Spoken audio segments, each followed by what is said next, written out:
With Black Ops 6 apparently doubling down on the wacky, crazy, and silly skins in Call of Duty, as well as ramping up the number of crossovers, there's been a lot of conversation around the topic of should these types of cosmetics even be in the game, with one group of people saying that these cosmetics are fun, and the other group of people saying that the cartoon-style skins don't belong anywhere in the Call of Duty universe because it takes away from the more gritty, realistic theme of the game. But I actually think both of these groups are missing the point entirely and talking past each other, and the developers themselves seem to not understand one fundamental piece to this puzzle that would actually make both groups of people happy, but I'm not sure if that would make Activision the same amount of money. If I had to guess, they're just looking at the bottom line and seeing that more silly skins equals more money and telling the design team to pump out more. Money printer go burr, am I right? I actually totally understand the group of people who say that these crazy skins ruin Call of Duty because if you're like me and you grew up playing Call of Duty, this isn't really the game we used to know. Call of Duty has now entered a new post-Modern Warfare 2019 era where everything revolves around Warzone and has essentially become a first-person shooter version of Fortnite. It's also a really stark contrast when you finish playing the campaign only to jump into multiplayer to get hit with rainbow unicorn farts. Now, I know Call of Duty has always been an arcade shooter and has never taken itself too seriously, but that's more about the gameplay than it is the theme of the game. Call of Duty has never been bound to realism when it comes to the mechanics and gameplay, well, at least not until Modern Warfare 2019, which ruined the franchise, but that's besides the point. Now, you could argue that Call of Duty had entire eras where it was completely unrealistic, with the Advanced Movement era, games like Black Ops 3, Advanced, and Infinite Warfare, which is a totally fair argument, but again, that misses the entire problem with the cosmetics that are being added to current games. Even back during what was considered the golden era of Call of Duty, we always had more silly or wacky cosmetics available. Take Black Ops 2 for example. Remember the bacon camo?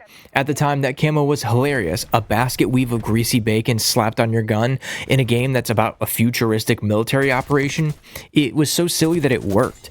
And that's the thing, it stood out because the rest of the game had this grounded, serious tone. The gritty maps, the insane score streaks, and the whole futuristic military technology feel made that one goofy camo kind of pop out. It was a deliberate contrast, not the norm. Same deal with stuff like diamond camo or even the goofy emblems you could make with the emblem editor, which, by the way, drop a comment if you think the emblem editor needs to make a return. Anyway, things like the bacon camo were fun because they were rare, not because they were everywhere all the time. We also had the weed calling cards from Modern Warfare 2, which, if they were released today, wouldn't even catch your eye, but back then, they stood out because it was almost rebellious against what was deemed acceptable by polite society. I'm sure there are people out there whose parents saw that and they took the game away for it. What would Call of Duty have to do today to even stand out in the same rebellious way? With the way things have trended on the internet and everyone's brain cooked from TikTok, what even is the counterculture at this point? Would they have to make a Donald Trump skin or something? So fast forward to Black Ops 6, it's just drowning us in goofy, wacky, silly, over-the-top stuff. In past games, we've gotten things like Nicki Minaj, Snoop Dogg, Gundam crossover. There was an alleged crossover with Halo and Master Chief, which, what the fuck was that? Honestly, just keep Halo in Halo. How much more can this game try to be like Fortnite? What's next? Are we going to have a BTS concert inside Warzone when they finish their military service in South Korea? Fun fact if you didn't know, by the way. The game is just getting filled with characters that don't even fit the universe, guns that look like they are from Toys R Us, and honestly, I'm shocked they haven't done some sort of Nerf gun collab at this point. It's become Call of Duty's whole identity. I swear half of Twitter, myself included, is just scrolling when the new skins come out, when the new updates come out, waiting to see what stupid nonsense is in the game now. When everything is silly, nothing feels special. There's no contrast. It's like if every meal you ate was dessert. It sounds great in theory, it's probably fun for a day, but after a week, you're probably pretty excited for a plain sandwich just to feel normal again. And that's where the realism crowd does have a point. It's not about the game having to be 100% realistic. It's about wanting a tone that makes the silly stuff actually mean something because it stands out by comparison.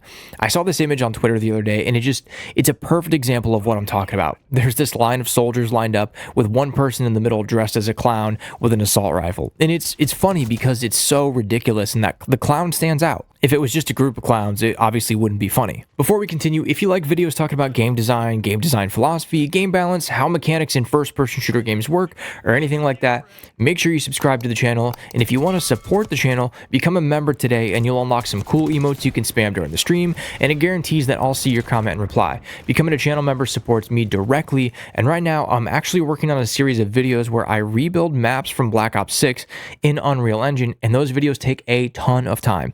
But I also want to start adding in assets and AAA level animations and movement, so becoming a member also helps fund me adding those types of things into those videos. So if you end up subscribing, if you end up becoming a member, I appreciate you, but let's get back to the video. Here's where the quote-unquote fun skins cosmetics crowd misses it too. Silly cosmetics aren't inherently bad, and I don't think a lot of people necessarily hate them. They're just upset at the overwhelming amount of them. They're awesome when they're the exception, not the rule. It's not that there's no place for silly cosmetics in Call of Duty, but when it starts to feel like all cartoon characters with a gun, I think there's a valid point in saying that the game has kind of lost its identity. Imagine if Black Ops 6 had a mostly grounded aesthetic, dark, gritty, it's the 90s, Operation Desert Storm, rugged military operators, and then we dropped one ridiculous skin like a cotton candy assault rifle or a dude in a shark costume. I know there's a shark costume already in the game. I know, relax. Even if we look back to Warzone in 2020 with Verdansk 84, the Sylvester Stallone skin kind of stood out because it was such a contrast to the rest of the game. But sadly, I don't think we'll ever see this change because every time a goofy skin or a new weapon blueprint comes out, apparently people are just buying it up. Activision has figured out that flooding the store with this stuff makes them the big bucks, and I doubt they're ever going to stop the gravy train from flowing. Why sell one bacon camo when you can sell 50 glow-in-the-dark crossover bundles with special effects, insane finishers, and highly animated weapon and spec animations?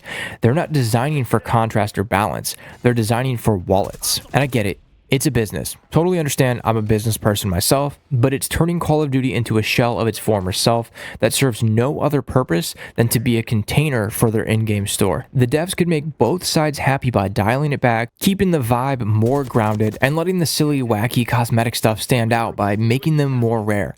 Will they? Doubt it. Money printer's still gonna go burr, and to Activision's ears, that's louder than any of us complaining on the internet. Unfortunately, the only way we can influence change in the game is to vote with your wallet and hope that other people do as well, because at the end of the day, businesses that are extremely successful just find ways to give their customers more of what they want. But Call of Duty also has another massive problem that will probably never get solved until now. I feel like we've been complaining for years at this point, and nothing ever truly gets fixed, or somehow old problems find a way to creep into newer games.